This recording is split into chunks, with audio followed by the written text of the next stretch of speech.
Night fell upon the city with a chill and the occasional hum of passing cars breaking the silence. I stood before the office door, juggling a stack of papers, a laptop, and a cup of coffee that had long since gone cold. My phone, draining by the minute, flashed a red battery indicator as though mocking my growing helplessness. The door code felt like a fleeting memory, a half-erased image I couldn't quite grasp. 37? 84? I muttered as my fingers once again entered the wrong combination. Nothing. The screen blinked red, reminding me that I had only a few attempts left. The night guard had left early, and my keys were at home. Panic began to rise, but I forced myself to breathe evenly. Trevor. His name surfaced unbidden, like a bitter aftertaste. How many times had I promised myself never to call him again? We'd parted on frosty terms, and when he left the company, he'd left me with unfinished projects and a mess of unresolved issues. But now, it felt like there was no other choice. I found his number in my phone. It was still there, like an old, forgotten note in the pocket of a worn-out coat. Apologizing silently to myself, I hit call. One ring, then two. He's probably asleep. I was about to hang up when he answered. Hello? His voice sounded surprisingly awake, as though he'd been expecting the call. Calling late, aren't you? Sorry for the hour. I stammered, feeling heat rush to my cheeks. I'm locked out in front of the office. I can't remember the code. In front of the office? He repeated, and I could almost picture his surprised expression. All right, hold on. I'll come over. No, that's not necessary. I blurted out quickly. Just tell me the code and that'll be enough. Already on my way, he said, his tone brooking no argument, and the line went dead. I stood there, the cold creeping under my coat, my thoughts swirling. Why had he agreed so readily? Did I deserve his help? Memories of old conversations, his reproaches, my anger, all of it resurfaced, but it felt so distant now. 10 minutes of standing in place felt like an eternity. Every passing car made me turn my head, peering at the silhouettes behind the windows. The cold seeped into my fingers, clutching the coffee cup that had long lost its warmth. Still, I held on to it, as if it could somehow provide comfort. When a silver car pulled up in front of the office, I instinctively tensed. The driver's door opened, and I saw Trevor step out. He looked almost the same as before. A black coat, neatly combed hair, a calm expression. But something was different. Was it the slight softness in his demeanor, or just the time that had passed since we last met? Do you always forget codes at the most convenient times?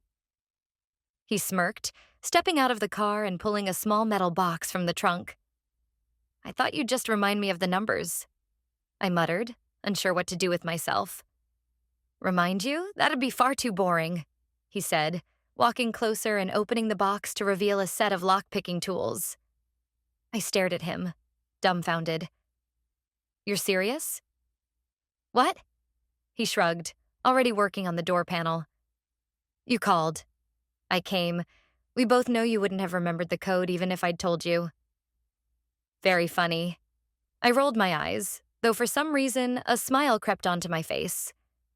In a few moments, the door gave way with a soft click. Trevor stood up, putting the tools back into his box.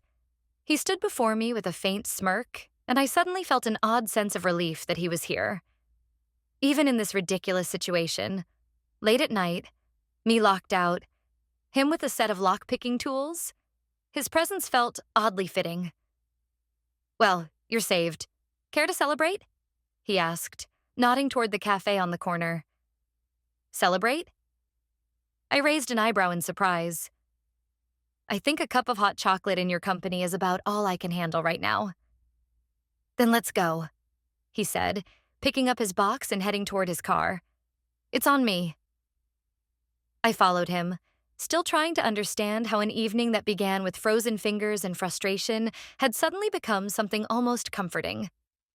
The cafe, bathed in warm light from within, looked like an oasis of coziness amidst the chilly night. As we entered, a bell above the door chimed softly, announcing our arrival. The room was quiet. A couple of patrons sat by the far wall, and a barista at the counter was engrossed in something on a tablet. The air smelled of chocolate and freshly brewed coffee. Trevor gestured toward an empty table by the window. "Take a seat, I'll order," he said, and headed to the counter without waiting for a reply. I sat down, shrugged off my coat, and felt the warmth of the cafe begin to seep into me. A few minutes later, he returned with 2 mugs of hot chocolate and a plate of miniature croissants. "Why so many?" I asked, nodding toward the plate. "They're for both of us," he replied, setting a mug in front of me, in case the conversation drags on. I couldn't help but smile. I picked up the mug and inhaled the rich aroma of chocolate. The hot liquid burned my tongue slightly, but it was a pleasant kind of heat. We sat in silence until I finally broke it. "You know, I'm surprised you came at all. We weren't exactly on good terms before." He looked up, and for a moment, I glimpsed a trace of the old Trevor, the one who always looked straight at you, unflinching and honest. "You're right," he said, nodding. "We argued. We clashed. But you know I'm not the kind of person to leave someone stranded." I felt a pang of embarrassment and lowered my gaze. His straightforwardness had always thrown me off balance. "How are you?" I asked, attempting to shift the subject. "Working, like everyone else. Sometimes I think it's too much. Other times, not enough," he said with a small smile before adding, "And you?" "Oh, the usual.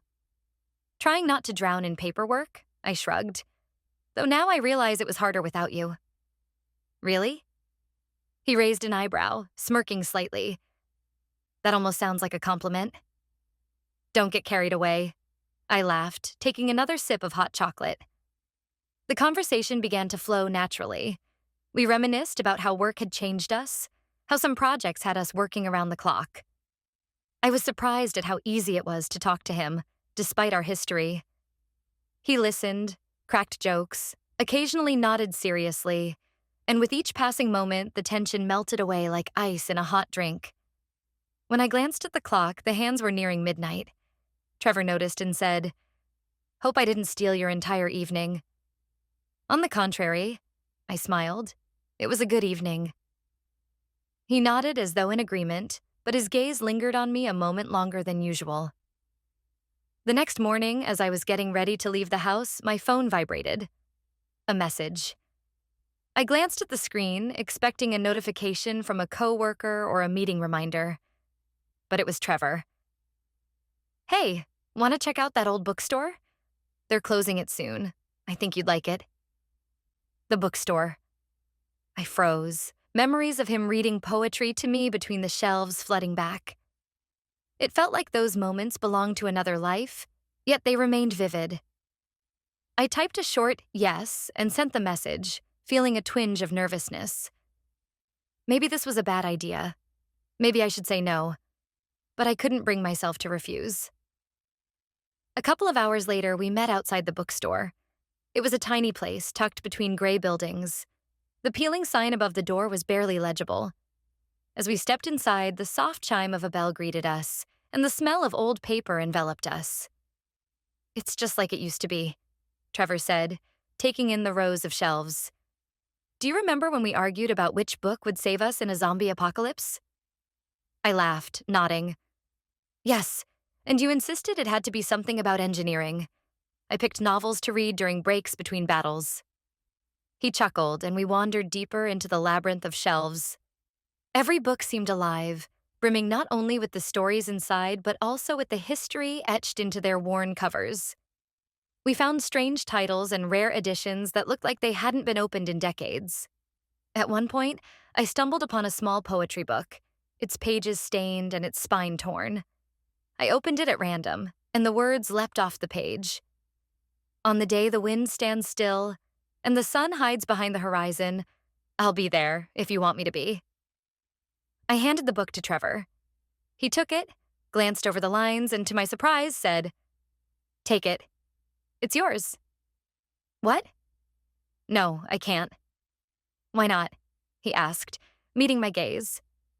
You read it like those words were written for you. I felt my cheeks warm, but I clutched the book tightly. When we stepped out of the bookstore, the sun was beginning to dip toward the horizon. I held the book, and it felt as though it had become a bridge between the old versions of us and whatever lay ahead. So, what's next? I asked, glancing back at the bookstore. It's such a shame places like that disappear. There's nothing we can do about it. Trevor shrugged, then added, but we could head to the beach. It's probably empty by now. The beach? In January? Exactly in January. He grinned. You've always loved odd things. I rolled my eyes but couldn't help smiling. Fine, I said, giving in. The beach greeted us with an unfriendly wind and the sound of waves crashing against the desolate shore. It was quiet here, only the seagulls arguing loudly over the water, and the sand, damp from a recent rain, clung to our boots. This beach had once been a popular spot for vacationers, but now it looked abandoned and lonely. Trevor stopped at an old wooden bench, barely standing against the wear of time. He gestured for me to sit, and I wrapped my arms around myself to keep warm as I followed him. Aren't you cold? I asked, studying his face.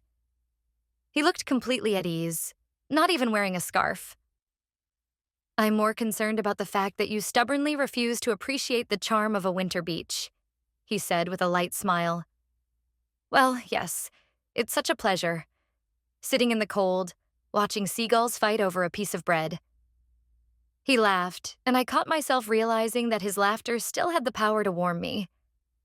We fell silent, watching the waves approach and retreat like hesitant guests. You know, Trevor began, his voice quieter now. This beach reminds me of a time when everything was simpler, when you didn't think about how every action would affect you a year or two from now, when you just lived. I looked at him carefully. There was more to his words than simple nostalgia. Do you regret that? I asked cautiously. Not exactly. He shrugged. Just sometimes I wish I could go back, even if just for a moment. What about you? Is there a place you'd like to return to? The question caught me off guard.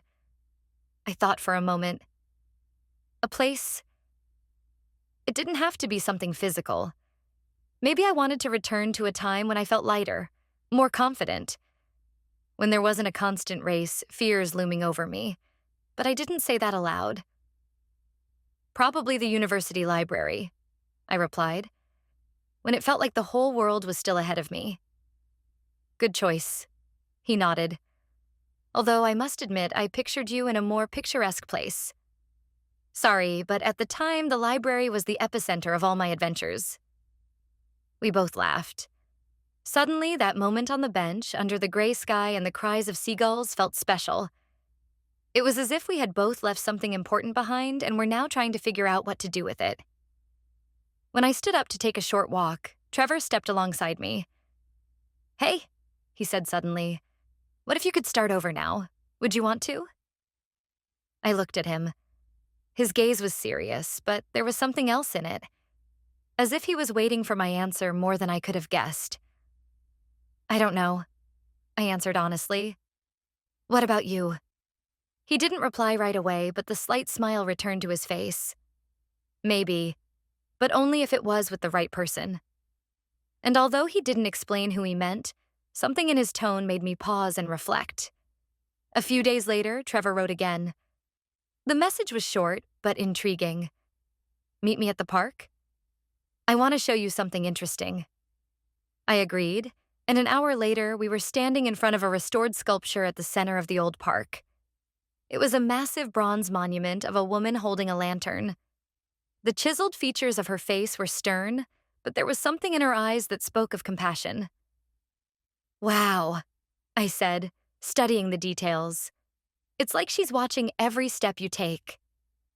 She symbolizes hope, Trevor said quietly. When I was at university, this park was the place I'd come to when everything was falling apart. This sculpture reminded me not to lose myself, no matter how hard things got. And you still come here? I asked, a little surprised by his openness. Not as often as I'd like, he replied with a slight smile. But when I saw they were restoring it, I knew I wanted to show it to you. Why?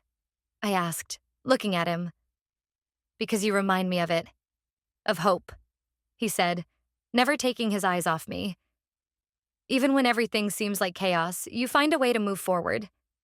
You might not realize it, but you have strength. I froze, stunned by his words. They were unexpected, but not the kind of thing someone says just for the sake of it. There was truth in them, and that was what made them unsettling. We stood in silence for a few minutes until I turned my gaze back to the sculpture. For some reason, her calm, wise expression instilled a sense of confidence. What about you? He asked suddenly. What keeps you in this city? The question was sudden and too direct.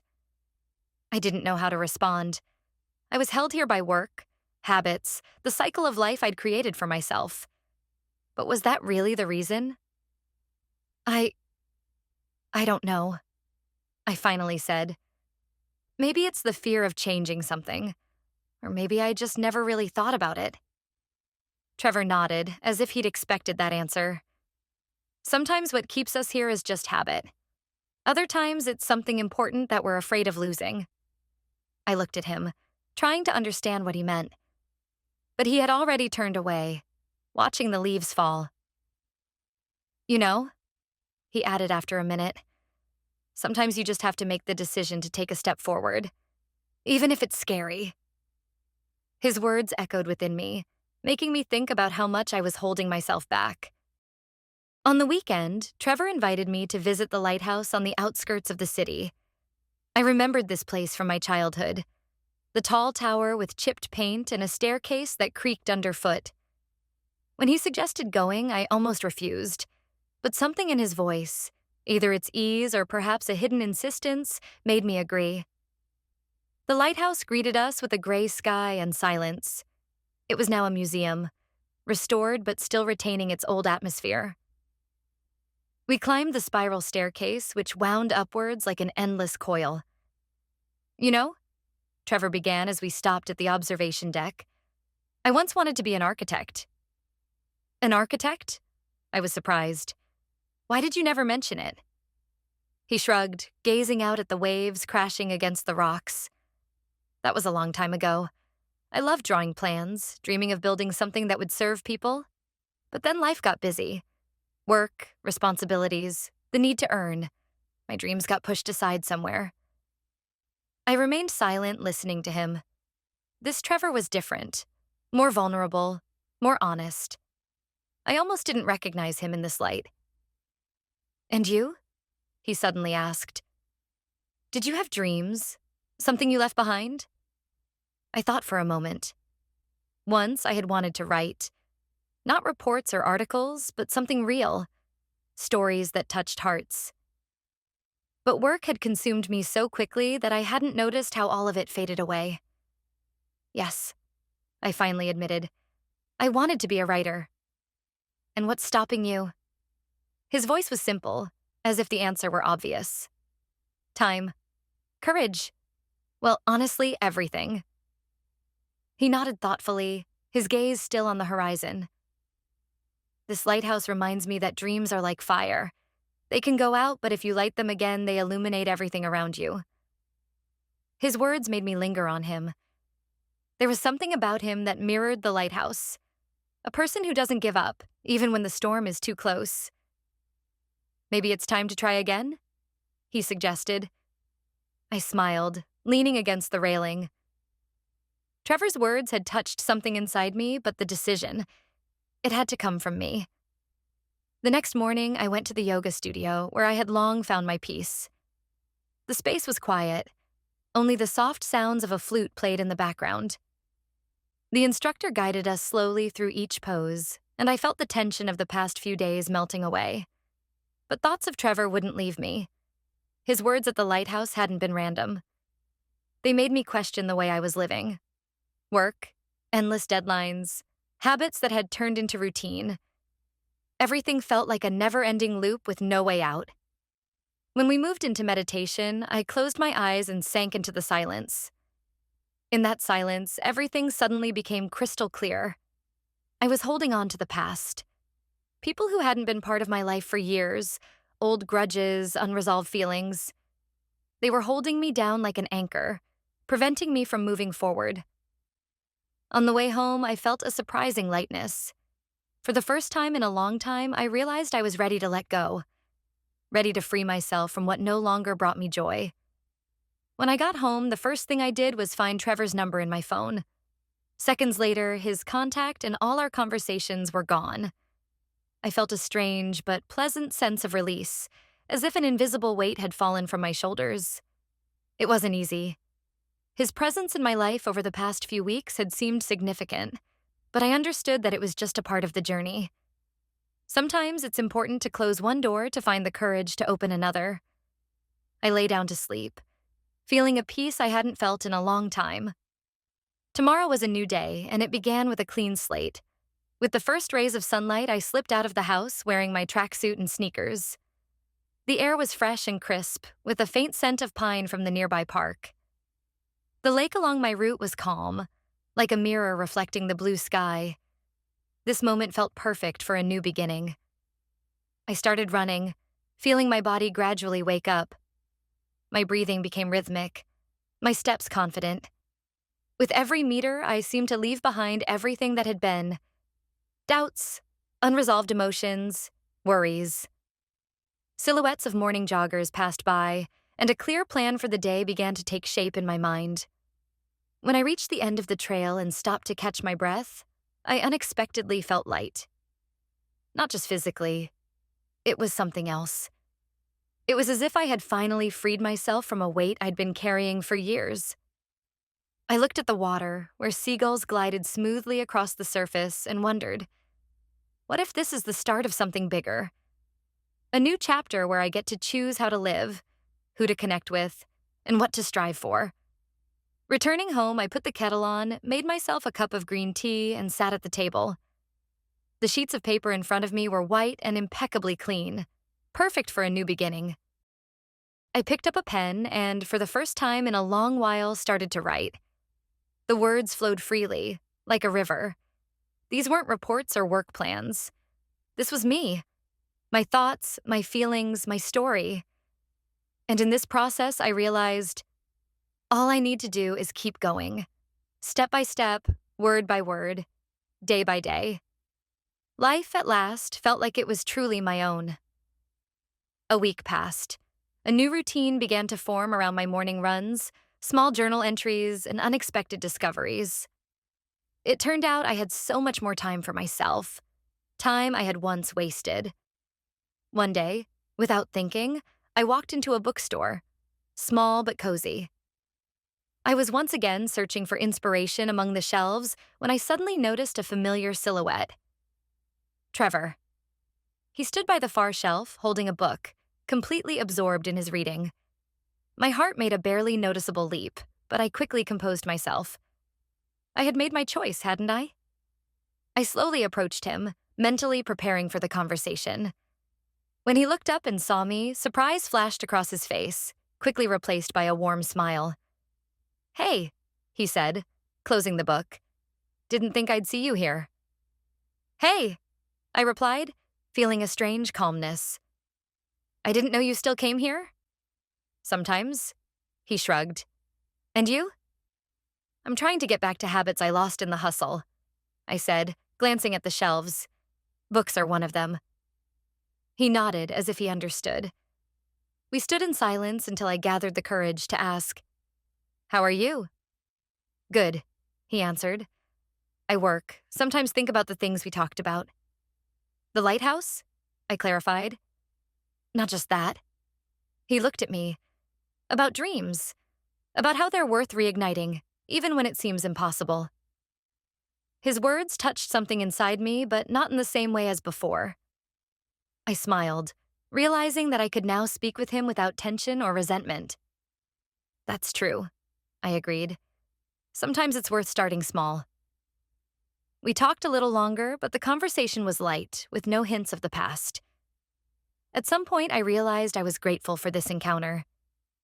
It reminded me of how far I had come, and how important it was to preserve what I had gained. When we said goodbye, I left feeling not regret, but quiet joy. It was a meeting not with a person, but with that part of myself I had already let go of. I woke up early, just as the sun began to light the walls of my room. The air was still, broken only by the occasional sound of cars passing outside the window. I felt a strange calm, as if the whole world had paused, waiting for me to take the next step. I pulled on my tracksuit, put on my sneakers, and stepped out of the house. The air was cold and invigorating, like the first breath after a long sleep. I began running along the familiar path by the lake. The rhythm of my steps, the sound of the water, the cries of seagulls, all of it merged into music I hadn't noticed in a long time. When I stopped at one of the wooden piers to catch my breath, a scene worthy of a painter unfolded before my eyes. The lake, calm as if frozen in that moment, reflected the pink streaks in the sky. Everything around me was so quiet and peaceful that I felt my soul fill with lightness. I thought to myself, months ago, I was living in a routine I couldn't escape. Work, stress, trying to find meaning in relationships that had long become mere habits. But now, after all the changes, I could feel life coming back to me. Not in bursts of happiness, but in small, almost imperceptible moments, like this morning. When I returned home, the usual ritual of morning tea became something more. The cup warmed my hands, and the aroma of mint tea filled the room. On the table lay clean sheets of paper and a pen. This was my new space, a place where I could be myself, without masks or expectations. I picked up the pen, took a deep breath, and began to write. The words flowed freely, effortlessly, as though they had been waiting for this moment all along. It wasn't just a text. It was a story I had carried inside me for so long. A story about how a person can lose themselves and find their way back, no matter what. At some point, I was distracted by a glance out the window. There, beyond the glass, the world lived its own life. People hurried, cars moved, birds soared into the sky. But inside me, there was another world, a world of peace, creativity, the possibility of simply being. During the day, I decided to take a walk in the park. The winter sun filtered through the bare branches of the trees, casting intricate patterns on the pathways. There weren't many people, a couple of mothers with strollers, an elderly couple walking slowly hand in hand. I found a bench by the fountain, sat down and closed my eyes, savoring the moment. Suddenly, I heard a familiar voice. "I didn't think I'd see you here." I opened my eyes and saw Trevor. He was standing in his usual black coat, smiling faintly. He held a book in his hands. Apparently, he had just come from the nearby bookstore. "Hey," I replied, feeling the calmness stir slightly. "You always find places where it's easy to think," he said, looking around the park. I nodded, unsure of what to say. We were silent for a few moments before he asked, "How are you?" "Good," I answered honestly. "I'm trying to live differently." "And how's it going?" His smile widened, but his eyes remained attentive. "Better than I expected," I admitted. "What about you?" "Good too." He nodded. "I'm working, making plans. Sometimes I think about what we talked about at the lighthouse." I smiled, recalling our conversation. His words had been important back then, but now I knew. Everything that had changed in my life had not happened because of him, but because of my decision to move forward.